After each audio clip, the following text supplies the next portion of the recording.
Robert Mitchell's childhood in Wichita, Kansas, was an unrelenting struggle against forces far greater than himself. In the shadow of cracked pavement and peeling paint, his neighborhood thrived on survival. Violence was as common as broken streetlights, and hope seemed to evaporate under the weight of daily hardships. But for Robert, survival wasn't enough. He wanted control over his destiny. Born to a single mother, Gloria, Robert grew up in a cramped duplex with walls thin enough to hear neighbors arguing at all hours. His father had vanished before his birth, leaving Gloria to work endless shifts at the local diner to keep a roof over their heads. Despite her exhaustion, she never let Robert forget the importance of inner strength. "The world's gonna try to knock you down, Rob," she would tell him. "But you're gonna stand taller every time." That strength first manifested in Robert's fascination with martial arts. At age 8, he stumbled upon a worn VHS tape of a Bruce Lee movie while exploring a junk shop. Entranced, he watched the film over and over until the tape wore thin. The precision, the discipline, the sheer power, it all captivated him. Soon, Jackie Chan joined his list of idols, and Robert began mimicking their moves in the backyard. But in his world, there were no gyms or trainers. Instead, Robert made do with what he had. Tree stumps became striking targets, bricks served as weightlifting tools, and discarded tires honed his agility. He pushed his body beyond its limits, fists pounding against wooden boards until his knuckles bled. Pain became a teacher, a reminder that nothing worth having came easily. By the time he turned 15, Robert was stronger and faster than boys twice his size. His reputation grew quietly, but it wasn't until the cafeteria incident that people started to notice him. It was a sweltering Friday afternoon, and the air inside the high school cafeteria was thick with the smell of cheap pizza and sweat. Robert sat alone at a corner table, eating quietly, when a loud commotion erupted near the serving line. Jason "Toothpick" Daniels, a known bully, was tormenting a younger student, jabbing him in the chest with his finger and barking insults. "What's the matter, kid? Too weak to stand up for yourself?" Jason taunted, his voice dripping with mockery. The smaller boy's face was pale with fear, and the onlookers were too afraid to intervene. But Robert had seen enough. He stood, his chair scraping against the linoleum floor, and strode toward the scene. "Leave him alone," Robert said, his voice low but commanding. Jason turned, his gangly frame hunched forward. His nickname, Toothpick, wasn't just for his wiry build but also for his sharp, cutting personality. "Well, look who decided to grow a spine," Jason sneered. "You think you're some kind of hero, Mitchell?" Robert didn't reply. His fists clenched, his feet rooted firmly on the ground. Jason laughed and swung a wild punch. It never landed. With a calm precision born of years of self-taught practice, Robert sidestepped the blow, grabbed Jason's wrist, and twisted it sharply. In one fluid motion, he delivered 2 quick strikes, one to the chest and one to the jaw. Jason crumpled to the floor, gasping for air, while the cafeteria fell silent. That moment marked the birth of Robert's reputation, not just as someone who could fight, but as someone who wouldn't stand for injustice. Word spread quickly, and it wasn't long before his name reached the ears of Frank "Viper" Gallo, a recruiter for underground fight clubs. By 18, Robert found himself in Las Vegas, standing in a dimly lit warehouse turned fight arena. His first opponent was a towering man covered in tattoos, his grin revealing a missing tooth. The crowd roared as the fight began, but Robert was unfazed. Years of training had prepared him for this moment. The fight was brutal but swift. Robert's agility and precise strikes overwhelmed his opponent, and with a single devastating blow, he sent the man crashing to the ground. The crowd erupted in cheers, and Robert earned his nickname, the Brick. His punches were said to feel like being hit with a brick wall, unrelenting and final. Victory after victory followed, and with each fight, Robert's fame grew. But so did his isolation.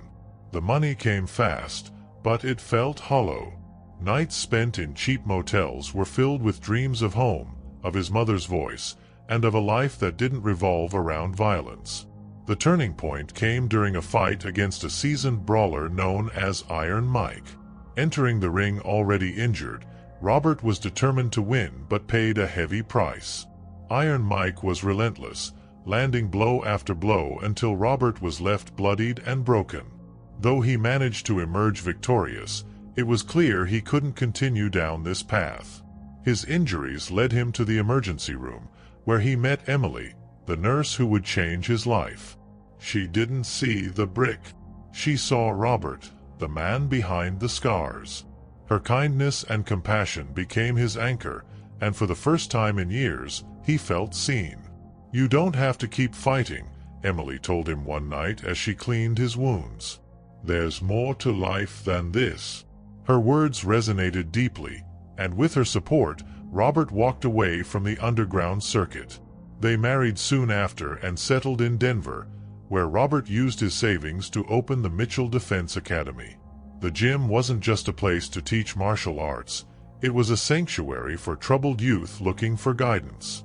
The birth of their daughter, Lily, solidified Robert's commitment to a life of peace. Every time he held her, he was reminded of why he had left the ring. He taught her how to ride a bike, cheered her on at school recitals, and tucked her in at night with promises of protection. But even as life seemed idyllic, Robert couldn't completely escape his past. Nightmares of bloodied fists and roaring crowds haunted him. He never told Emily or Lily the full extent of what he had done, believing it was a chapter best left closed. However, fate had other plans. As Lily grew older, her quiet and timid nature made her an easy target for bullies. One fateful night, she returned home in tears, recounting the cruel humiliation she had endured at the hands of her peers. Robert listened, his heart breaking with every word. When she finished, she looked up at him and whispered, "It's fine, Dad. I just want to forget it." But Robert couldn't forget. As she left the room, he stared at his clenched fists. The beast he had spent years suppressing stirred awake, and he knew the peace he had worked so hard to build was about to shatter.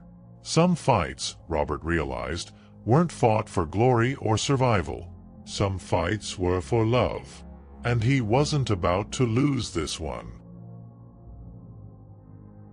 Lily Mitchell had always been slender, her frame delicate in a way that made her feel like she might shatter under the weight of the world's scrutiny.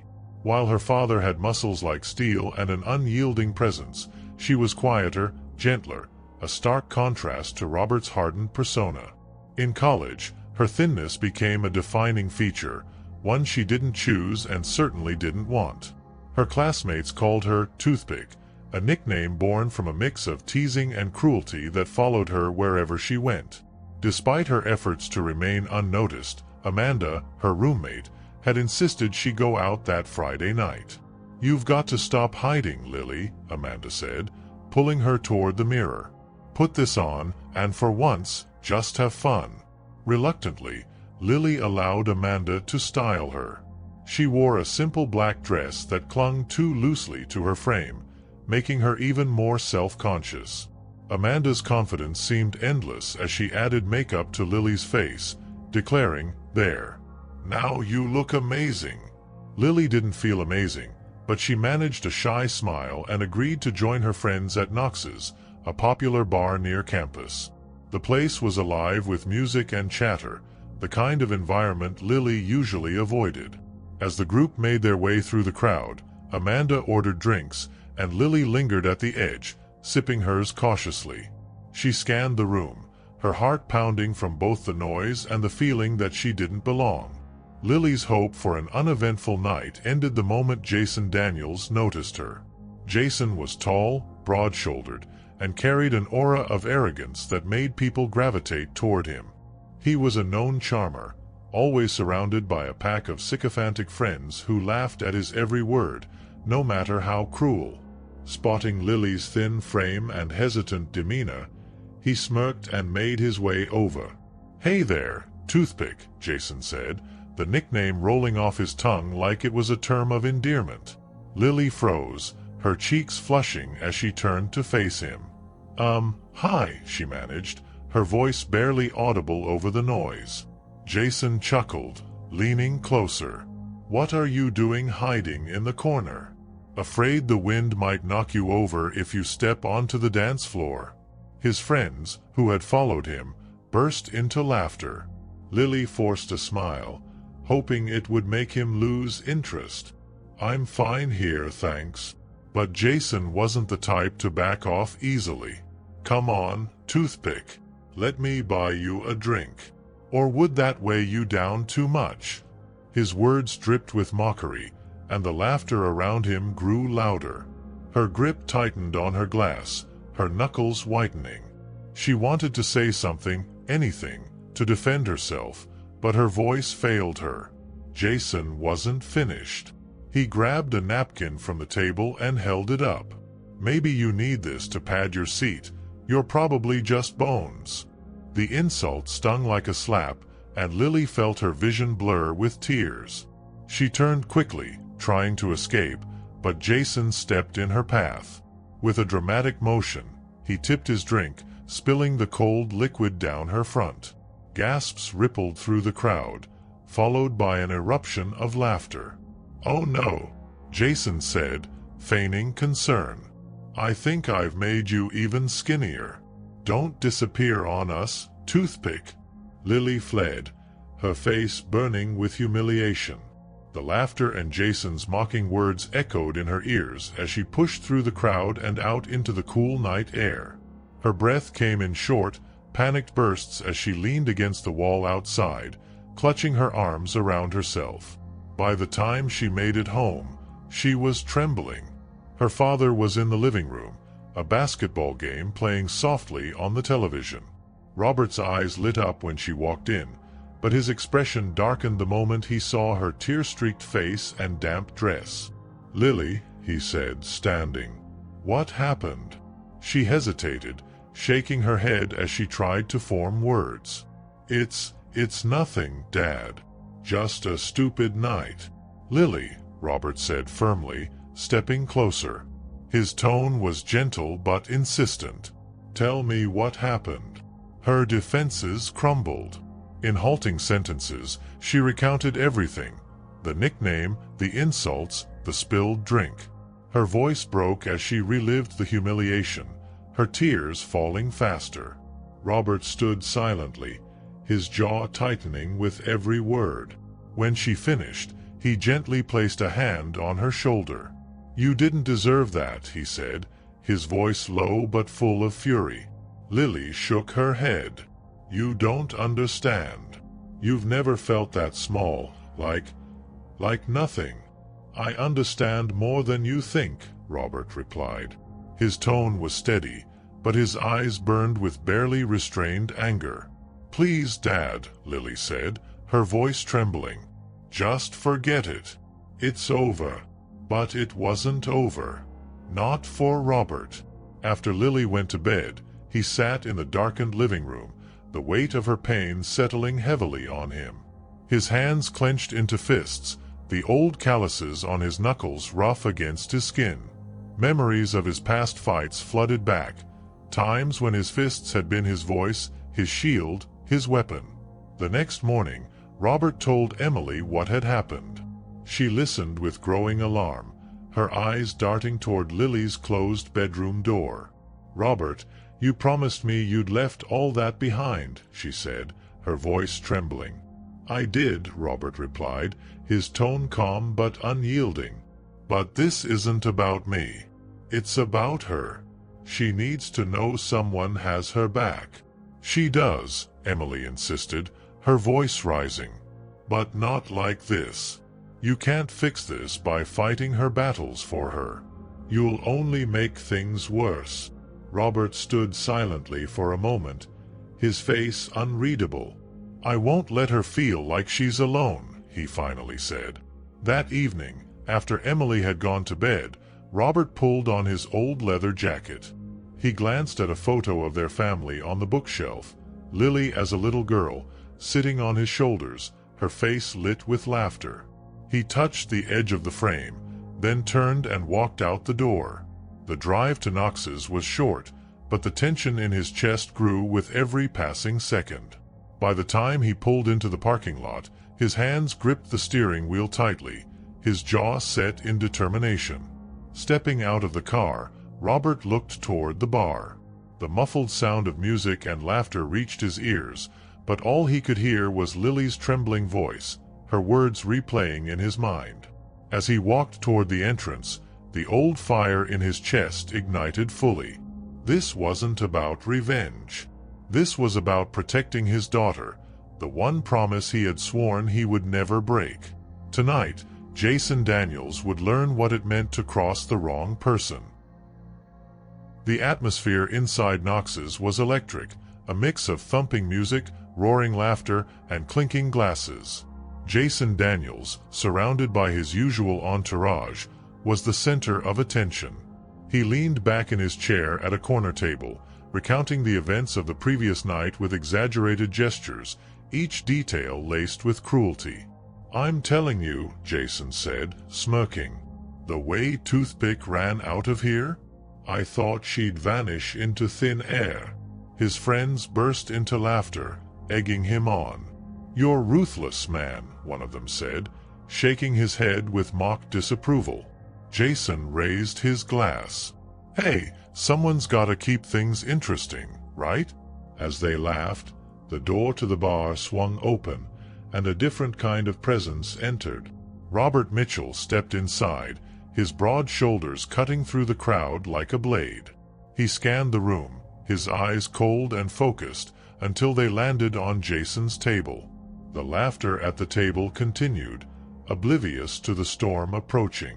Robert walked forward, his boots heavy against the wooden floor, drawing glances from patrons who instinctively sensed something was about to happen.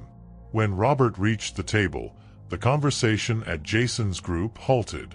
Jason glanced up, confused, then smirked. "Can I help you, old man?" Robert ignored the jab, his voice steady and calm. "Are you Jason Daniels?" Jason leaned back in his chair, crossing his arms. "Yeah, who's asking?" "My name's Robert Mitchell," he said, his voice low and deliberate. "You humiliated my daughter last night. Lily Mitchell. You owe her an apology." Jason's smirk widened as his friends chuckled. "Oh, you must be Toothpick's dad. That explains a lot." He glanced at his friends. "What is it with her and breaking easily? Like father, like daughter." Robert's jaw tightened, but he remained composed. "This isn't a joke, son. What you did was cruel, and it ends now. Apologize, and we'll leave it at that." Jason tilted his head, feigning thoughtfulness. "An apology, huh? Sure. I'm sorry. That she couldn't take a joke." His friends erupted in laughter again. The laughter stopped abruptly when Robert leaned forward, placing both hands on the table and locking eyes with Jason. His voice was steel. "This is your last chance. Apologize, or we settle this another way."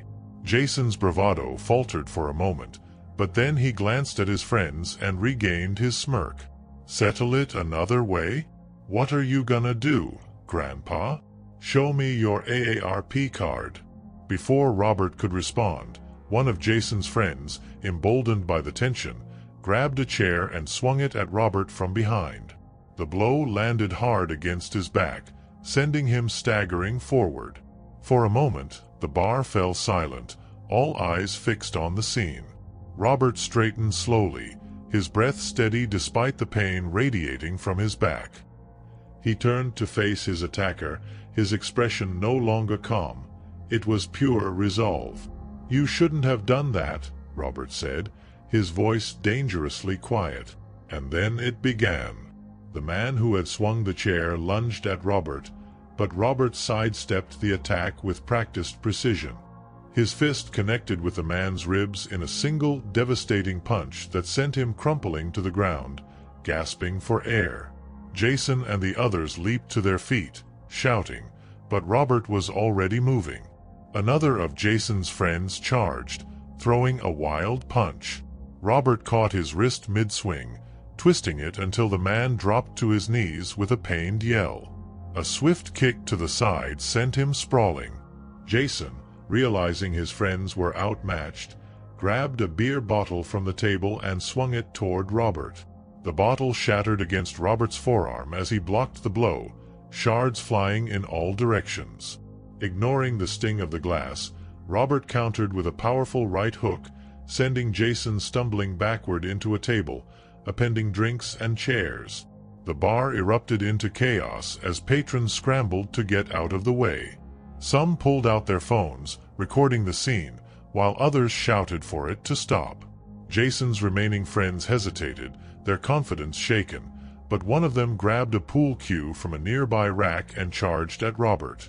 The first swing missed as Robert ducked, but the second grazed his shoulder. Seizing the moment, Robert grabbed the cue, snapping it in half with his hands before delivering a sharp elbow to the attacker's jaw, knocking him unconscious. Jason, bleeding from his nose and lip, pulled himself to his feet, his cocky demeanor replaced by fear and desperation. "You're insane," he shouted, backing away. Robert stepped forward, his voice calm but heavy with authority. "I warned you, Jason. You crossed the line when you hurt my daughter." Jason reached for a bar stool, but Robert was faster. He grabbed Jason by the collar, lifting him off the ground with ease and slamming him onto the table. Glasses toppled over, and Jason groaned in pain as Robert leaned close, his voice a growl. "Listen to me," Robert said, his tone icy. "You will never speak to her again. You will never so much as look at her again. If I hear you've hurt anyone else, I'll find you. Do you understand me?" Jason nodded frantically, his bravado completely shattered. The sound of sirens in the distance broke through the tense silence, and Robert released Jason, letting him slide off the table and onto the floor. The bar patrons watched in stunned silence as Robert turned and walked toward the door, his back straight despite the chaos he left behind. As he stepped outside, the cool night air hit his face, and he took a deep breath. His hands were bloodied, his muscles aching, but his mind was clear. This wasn't over. He knew that. The viral videos, the police reports, the consequences, all of it would come crashing down soon. But for now, Robert Mitchell had done what he had to do. For his daughter, he would face anything. The sun had barely risen when Robert woke to the sharp knock at his front door. Emily was still in bed, and the house was quiet save for the soft hum of the refrigerator. Adjusting his robe, Robert opened the door to find two uniformed police officers standing on the porch, their expressions grave. "Mr. Mitchell?" one of them asked. "Yes," Robert replied evenly, his voice calm despite the tension building in his chest. "We need to talk about an incident at Knox's bar last night," the officer said. "Would you mind coming down to the station to answer a few questions?" Behind them, a patrol car idled, its flashing lights subdued in the early morning light. Robert nodded, already prepared for this. "Let me get dressed." As he followed the officers to their car, Robert glanced back at the house. Emily stood at the window, her face pale and etched with worry. He gave her a reassuring nod, but he knew there would be no easy explanation when he returned. At the station, the questions came fast. "Were you at Knox's bar last night? Can you explain your actions? Are you aware that several videos of the altercation have gone viral?" Robert answered each question with measured precision, his tone steady but unapologetic. "I was there," he admitted, "and I acted to defend my daughter's dignity. Nothing more." The lead officer, a burly man with a skeptical gaze, leaned forward. "Defending dignity doesn't usually involve putting 3 men in the hospital, Mr. Mitchell." Robert's jaw tightened. It wasn't my intention to hurt anyone, but I won't apologize for standing up for my daughter. After hours of questioning, the police let him go, citing insufficient evidence to charge him, at least for now. As Robert stepped out of the station, a crowd of reporters swarmed him, shouting questions and snapping photos. "Mr. Mitchell, do you have anything to say about the fight? Are you worried about legal action? Is it true you were a professional fighter?" Robert ignored them, his focus on getting home. The atmosphere at home was heavy. Emily sat at the kitchen table, her hands wrapped around a mug of coffee. Lily was nowhere to be seen, likely hiding in her room. As Robert entered, Emily's gaze bore into him. "Do you have any idea what you've done?" she asked, her voice trembling. Robert sighed, pulling out a chair to sit across from her. "I did what I had to do, Emily. Jason humiliated Lily. Someone needed to show him there are consequences." Emily shook her head, her voice rising. "And now the whole world knows about it.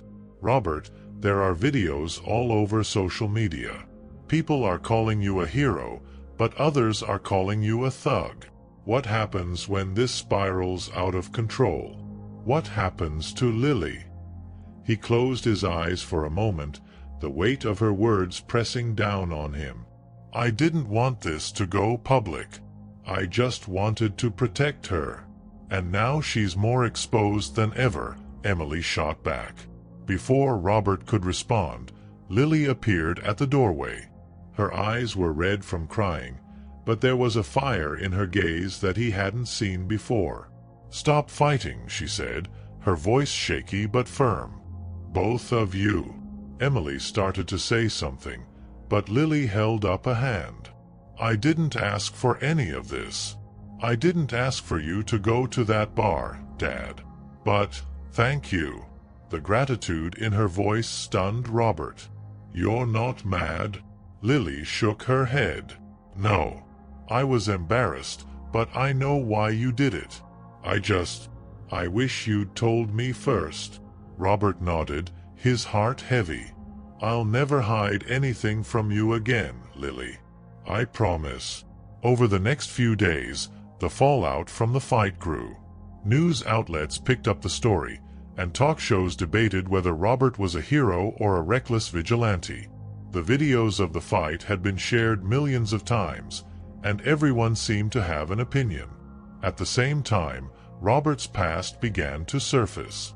Articles and old footage of his underground fighting days resurfaced, painting a picture of a man who had once been known for his brutality in the ring. "The Brick," they called him, and the name quickly became the headline in every news story. Emily confronted him one evening as they sat in the living room. "You told me you left that life behind," she said, her voice quiet but full of hurt. "I did," Robert replied, his hands resting on his knees. "But it doesn't matter now. People won't let me forget it." "Why didn't you tell me?" she asked, tears welling in her eyes. "Because I was ashamed," Robert admitted. "I didn't want you or Lily to see that side of me. I wanted to be better for you, for both of you." Emily wiped her eyes, her voice softening. "You are better, Robert, but you can't outrun your past. Maybe it's time to face it."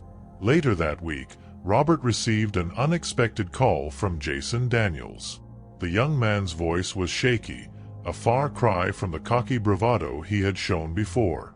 "Mr. Mitchell," Jason began hesitantly, "I wanted to say, I'm sorry for what I did to Lily. I was wrong." Robert was silent for a moment, surprised by the apology. "Why now?" he asked finally. Jason hesitated. "Because I've been getting death threats. People think I deserved what happened, and maybe I did. But I just want to fix this." Robert's tone softened, but it remained firm. "Apologize to Lily, not me. And learn from this, Jason. If you don't, next time you won't get off so easy." Jason agreed, and the call ended. That night, Robert sat in his office, staring at the framed photo of his family on the desk. He knew the road ahead wouldn't be easy. His past had resurfaced, and his actions had brought more attention than he ever wanted. But as he thought of Lily's gratitude, of the spark of confidence he'd seen in her eyes, he knew one thing for certain. He would face whatever came next for her. For his family, Robert Mitchell would always fight. The weeks that followed the bar fight were a whirlwind of chaos, judgment, and unexpected opportunities. Robert Mitchell had become a polarizing figure overnight. The videos of his confrontation with Jason Daniels and his friends continued to spread, with hashtags like #TheBrickReturns trending on social media. News outlets dissected every frame of the footage, and talk shows featured debates about whether Robert was a hero or a dangerous vigilante. The newfound attention wasn't something Robert sought or enjoyed, but it was impossible to ignore. Every time he left the house, he felt the stares. People approached him at the grocery store, thanking him or condemning him, as if they had the right to judge his entire life from a single night. Amid the chaos, Robert remained focused on his family. Lily, though still grappling with her own humiliation, was starting to come out of her shell. The storm that surrounded her father seemed to have overshadowed the bullying she endured, giving her a strange kind of relief. One evening, as they sat in the living room, Lily surprised Robert by saying, "Maybe you should tell your story." He looked up from the book he was reading, his brow furrowing. "What do you mean? All these people are talking about you like they know who you are," she said. "But they don't. They don't know what you've been through, or why you've done what you've done. Maybe if they knew, they'd understand." Robert sighed, leaning back in his chair. "It's not that simple, Lily. My past isn't something I'm proud of. And most people don't want to understand. They just want something to talk about. But some will listen," she said softly. "I think it's worth it." The next day, Robert returned to his gym, the Mitchell Defense Academy, for the first time since the fight.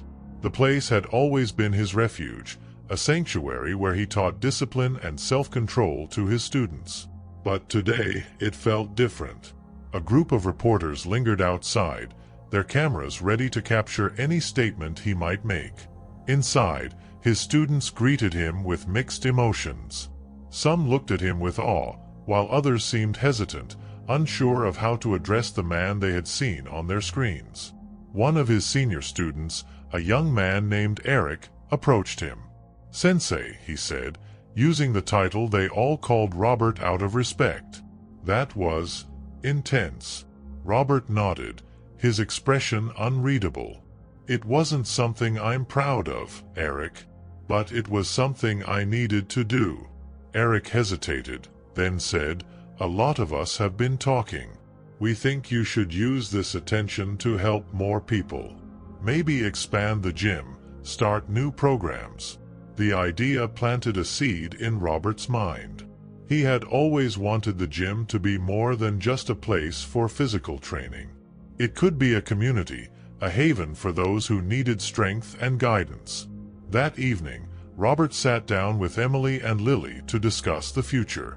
"People are paying attention now," he said. "I think it's time to turn that into something good." Emily, still wary of the attention, crossed her arms. "And how do you plan to do that?" "By showing people that strength isn't just about fighting," Robert said. "It's about discipline, control, and knowing when to walk away. I want to expand the academy, start programs for kids who are bullied, for women who need to feel safe, for anyone who's ever felt powerless." Lily's eyes lit up. "That's amazing, Dad. You could really make a difference." Emily still looked uncertain, but she couldn't deny the sincerity in Robert's voice. "If you're going to do this," she said, "do it the right way. Tell your story, Robert. Let people see the whole picture." Over the next few weeks, Robert began speaking out. He accepted an invitation to appear on a popular talk show, where he shared his journey for the first time. The host introduced him as the Brick, a name that made Robert cringe, but he took a deep breath and leaned into the microphone. "I wasn't always proud of that name," he began. "It came from a time in my life when I thought the only way to solve problems was with my fists. I was angry, lost, and looking for a way out of a tough life. Fighting gave me an escape, but it also took a piece of me every time I stepped into that ring." He spoke about the pain and emptiness that followed his victories, the moment he nearly lost everything after his fight with Iron Mike, and how Emily helped him find a new path. He explained how becoming a father had changed him, giving him a purpose beyond himself. "I don't fight for glory anymore," he said, his voice steady. "I fight for my family, for my students, and for anyone who feels like they don't have a voice. Strength isn't about breaking others. It's about lifting them up." The audience was silent for a moment, then erupted into applause. The gym began to thrive in ways Robert had never imagined. Donations poured in to support his new programs, and enrollment tripled as people from all walks of life came seeking his guidance. One evening, Jason Daniels walked into the gym, his face a mixture of nervousness and determination. Robert watched as the young man approached, his hands shoved deep into his pockets. "I wanted to say thank you," Jason said, his voice low. "Not for what you did to me, because, yeah, that hurt, but for making me realize I was a jerk. I've been going to therapy, trying to change." Robert nodded, his expression unreadable. "That's a start. But change doesn't happen overnight, Jason. It's something you have to work at every day." Jason hesitated, then asked, "Do you think I could train here? Learn how to control myself?" Robert studied him for a long moment before replying, "If you're serious about changing, you're welcome here. But know this, respect is the first lesson, and it's the hardest one to learn." As the programs expanded, so did Robert's vision. He began traveling to schools, giving talks about discipline and resilience, sharing his story not as a warning but as an inspiration. Lily often joined him, speaking about her own experiences and how her father's strength had given her the courage to find her own. The Mitchell Defense Academy became more than a gym, it became a movement, a beacon of hope for those who felt powerless. Late one night, as Robert locked up the gym, Emily appeared at the door, holding 2 cups of coffee. She handed him one and leaned against the counter. "You've turned all of this into something good," she said, a soft smile on her face. Robert nodded, sipping his coffee. "It's not about the past anymore," he said. "It's about what we do with it." For the first time in years, Robert felt at peace, not because he had fought, but because he had finally found a way to channel his strength into something greater. The Mitchell Defense Academy was alive with the sound of punches striking pads, laughter between sparring partners, and the rhythmic instructions of trainers guiding their students. 2 years had passed since the night Robert Mitchell stormed into Knox's bar, and the world around him had shifted in ways he could have never anticipated. The academy had grown into a community hub, a sanctuary for people seeking more than just physical strength. There were classes for women learning self-defense, after-school programs for at-risk youth, and even workshops for veterans struggling to reintegrate into civilian life. The once modest gym was now a beacon of resilience and hope. Robert stood by the doorway, arms crossed, watching Lily as she led a self-defense class. She moved with confidence and ease, a far cry from the timid young woman who had once hidden behind her shy demeanor. The students hung on her every word, mimicking her movements as she demonstrated how to break free from a grab. "Good job, everyone," Lily said, clapping her hands as the session ended. She turned to see her father watching her and smiled. "You're going to wear a hole in the floor if you keep standing there," she teased. Robert chuckled, stepping inside. "Just proud of you, Toothpick," he said, using her nickname affectionately now that it had become a badge of honor rather than a source of pain. Lily rolled her eyes but smiled. Thanks, Dad. Don't forget your speech tonight. That evening, the Academy hosted its second anniversary celebration, an event that had drawn students, their families, and members of the community who had been touched by Robert's work. A small stage was set up in the gym, surrounded by rows of chairs. As Robert stood backstage, adjusting his tie, Emily appeared, her hand resting lightly on his arm. "Nervous?" she asked, a knowing smile on her lips. "A little," Robert admitted. "I'm not exactly a public speaker." Emily squeezed his arm. "Just speak from the heart. That's what always works." When his name was called, Robert stepped onto the stage to a wave of applause. The room was packed, and every face seemed to radiate gratitude and respect. He cleared his throat, gripping the edges of the podium. "Thank you all for being here tonight," he began, his voice steady despite the lump in his throat. 2 years ago, I was just a guy running a gym, trying to teach kids how to throw a punch and stay out of trouble. I never imagined that this place would become what it is today, a home for so many of us." He paused, scanning the crowd. His eyes found Lily and Emily in the front row, their smiles giving him strength. "Some of you know my story," he continued. "I wasn't always proud of my strength. For a long time, I used it in ways I regret. But life has a way of teaching you what really matters. And for me, that lesson came through my family." He spoke about Lily, about the night that had changed everything, and how it had forced him to confront not just the bullies at Knox's bar, but his own demons. "That night, I thought I was protecting my daughter," Robert said, his voice softening. "But the truth is, she's the one who showed me what real strength looks like. Strength isn't just in your fists or your muscles. It's in your heart. It's in standing up for what's right, even when it's hard." The crowd erupted in applause, and Robert stepped back, letting the emotion of the moment wash over him. After the event, Robert mingled with attendees, shaking hands and listening to their stories. A woman approached him, her young son clutching her hand. "Mr. Mitchell," she said, her voice trembling, "I just wanted to thank you. My son, Evan, was being bullied at school. After joining your program, he's a different person. He's confident now. And it's because of you." Robert knelt to meet the boy's gaze. "Is that true, Evan?" he asked, smiling gently. The boy nodded. "I'm not scared anymore," he said softly. "That's all you," Robert said, tapping the boy's shoulder. "You're stronger than you know. Don't forget that."